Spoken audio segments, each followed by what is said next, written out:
বেরিয়ে পড়েছিলাম দুপুরবেলা কাজের উদ্দেশ্যে। রাস্তায় বেরিয়ে যে এরকম মেঘের দর্শন পাবো ভেবে উঠতে পারিনি। তাও তো বেরিয়ে পড়লাম সাইকেলটা নিয়ে কাজের জায়গায়। এসে দেখি এখানেও বৃষ্টি হওয়া শুরু হয়ে গেছে।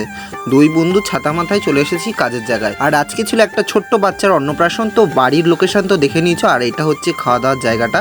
তো একটা লজেই হচ্ছিল অনুষ্ঠানটা। চলে এসেছি কাজের জায়গায়। এসে দেখি প্যান্ডেলের ভিতরেও জল ঢুকে গেছে। তো কি পরিমাণে বৃষ্টি হয়েছে ভাবতেই পারছো। তারপরে আমরা জল পেরিয়ে চলে গেলাম ভিতরে। আর ভিতরে গিয়ে টেবিল কভার পরিয়ে রেডি হয়ে গেছি নিজেরাও।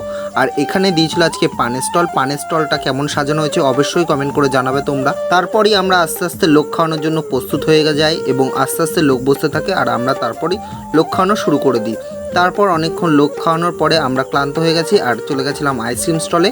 সেখান থেকে বন্ধুর কাছ থেকে একটা আইসক্রিম নিয়ে বেরিয়ে পড়লাম বাইরে। তখনও আস্তে আস্তে অল্প বৃষ্টি পড়ছিল বাইরে। আর আইসক্রিমটা নিয়ে বেরিয়ে পড়ি বাইরে যাওয়ার উদ্দেশ্যে। তাও আইসক্রিমটা খেয়ে আমরা লাস্ট ব্যাচ সম্পূর্ণ করে বেরিয়ে পড়ি বাড়ি যাওয়ার উদ্দেশ্যে। তো আজকেও সেই একই ড্রেসই পড়েছি। তারপরেই আমরা খাওয়া দাওয়া করে বেরিয়ে পড়ি বাড়ি যাওয়ার উদ্দেশ্যে। তো আজকের ভিডিও এতটুকু। দেখতে ভালো লাগলে লাইক কমেন্ট শেয়ার করতে ভুলো না।